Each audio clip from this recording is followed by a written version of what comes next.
ಅರ್ಥ ಮಾಡ್ಕೊಂಡಿದ್ದಾರೆ. ನಾವು ಇನ್ನೂ ಅರ್ಥ ಮಾಡ್ಕೊಳ್ಳೋದು ಬಹಳ ಇದೆ.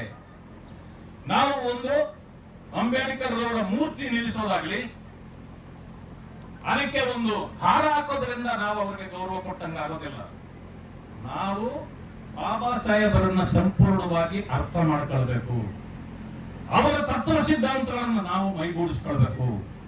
ನಾವೇನು ಅರ್ಥ ಮಾಡ್ಕೊಳ್ತೇವೆ ನಮ್ಮ ಜನಾಂಗಗಳಿಗೆ ಇನ್ನೂ ತಿಳಿಸ್ಬೇಕು. ಅನೇಕರು ನಮಗೆ ತಿಳಿದಿಲ್ಲ. ನಾನು ಏನು ಅನ್ಕೊಂಡಿದ್ದೇನೆ ಅಂದ್ರೆ, ನಾವು ಬಾಬಾ ಸಾಹೇಬ್ ಅಂಬೇಡ್ಕರ್ ಅವರ ಚಿತ್ರವನ್ನು ಓದಿದ್ದೇವೆ, ಇತಿಹಾಸವನ್ನು ಓದಬೇಕು. ನಾವು ಇತಿಹಾಸ ಬಹಳ ಇದೆ. ಅವರ ಪುಸ್ತಕಗಳನ್ನು ಲಂಡನ್ ಸ್ಕೂಲ್ ಆಫ್ ಎಕನಾಮಿಕ್ಸ್ ಅಲ್ಲಿ ಅವರು ಓದುವಾಗ ಅಲ್ಲಿ ಲೈಬ್ರರಿಯಲ್ಲಿ ಒಂದು ಇದನ್ನು ಬರೆದಿಟ್ಟಿದ್ದಾರೆ. ಅಲ್ಲಿ 40,000 ಪುಸ್ತಕಗಳಿದ್ವಂತೆ ಲಂಡನ್ ಸ್ಕೂಲ್ ಆಫ್ ಎಕನಾಮಿಕ್ಸ್ ಅಲ್ಲಿ. ಅದರಲ್ಲಿ 40,000 ಪುಸ್ತಕಗಳನ್ನು ಓದಿದವರು ಯಾರು ಅಂತ ಒಂದು ಸರ್ವೆ ಆಗುತ್ತೆ. ಆ ಸರ್ವೆಯಲ್ಲಿ ಎರಡೇ ಹೆಸರು ಬಂದಿದ್ದು.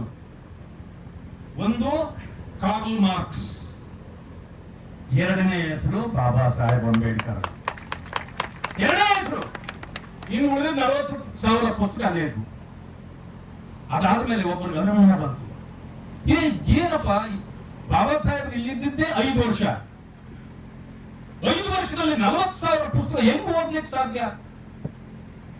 ಯಾರೇ ಪುಸ್ತಕ ಓದಿದ್ರೆ ಮೊದಲ ಪುಟದಿಂದ ಕೊನೆಯ ಪುಟದವರೆಗೂ ಎಲ್ಲವೂ ಓದೋ ಅವಶ್ಯಕತೆ ಇರಲ್ಲ. ಅದು ನಮಗಿದೆ, ಯಾಕೆಂದ್ರೆ ನಾವು ದಡ್ರು. ಬಾಬಾ ಸಾಹೇಬ್ ಅಂಬೇಡ್ಕರ್ ಅಂತ ಮೇಧಾವಿಗೆ ಮೊದಲ ಪೀಠಿಕೆಯನ್ನು ಓದಿದ್ರೆ ಅದ್ರ ಒಳಗಡೆ ಏನಿದೆ ಅಪೂರ್ಣ ಅದು ಹೇಳಿಬಿಡ್ತಾರೆ ಅವರು. ಅಂತ ಮೇಧಾವಿ ಅವರು. ಅದಕ್ಕೆ ಯಾವಾಗ ಕೇಳಿದ್ರಂತೆ,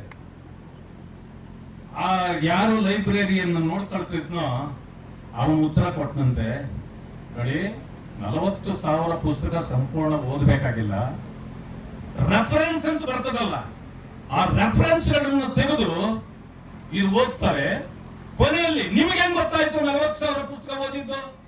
ಅವ್ರೆ ನಿಮ್ಮ ಹತ್ರ ಹೇಳಿದ್ರ? ಹೇಳಿಲ್ಲ. ಆದ್ರೆ ಲೈಬ್ರರಿಯಲ್ಲಿ ಬರೆದಿಟ್ಟಿತ್ತು ಏನಂತ, ಒಂದು ಪುಸ್ತಕ ಯಾರು ತಗೊಂಡು ಓದ್ತಾರ ಆ ಕೊನೆಯ ಆಳೆಯಲ್ಲಿ ಒಂದು ಕವರ್ ಇರುತ್ತೆ, ಆ ಕವರ್ ಅಲ್ಲಿ ಒಂದು ಕಾರ್ಡ್ ಇರುತ್ತೆ. ಯಾರು ಆ ಪುಸ್ತಕ ಎಷ್ಟೊತ್ತಿಗೆ ಬಂದ್ರು ರಿಜಿಸ್ಟರ್ ಅಲ್ಲಿ ಸೈನ್ ಹಾಕ್ತಾರೆ. ಹಾಕಿದ ಮೇಲೆ ಯಾರು ಓದಿದ್ರು ಆ ಪುಸ್ತಕ ಕೊನೆಯಲ್ಲಿ ಆ ಇದರಲ್ಲಿ ಒಂದು ಚೋಟ ಸಿಗ್ನೇಚರ್ ಮಾಡಿ ಹೋಗ್ತಾರೆ. ಇದನ್ನು ನೋಡಿದ ಆ ಲೈಬ್ರರಿಯನ್ನು ಎಲ್ಲ ಚೆಕ್ ಮಾಡಿದ. 40,000 ಪುಸ್ತಕಗಳನ್ನು ಕೂಡ ಓದಿದವರು ಕಾರ್ಲ್ ಮಾರ್ಕ್ಸ್ ಮತ್ತೆ ಬಾಬಾ ಸಾಹೇಬ್ ಅಂಬೇಡ್ಕರ್ ಬಿಟ್ಟು ಯಾರು ಅಲ್ಲ.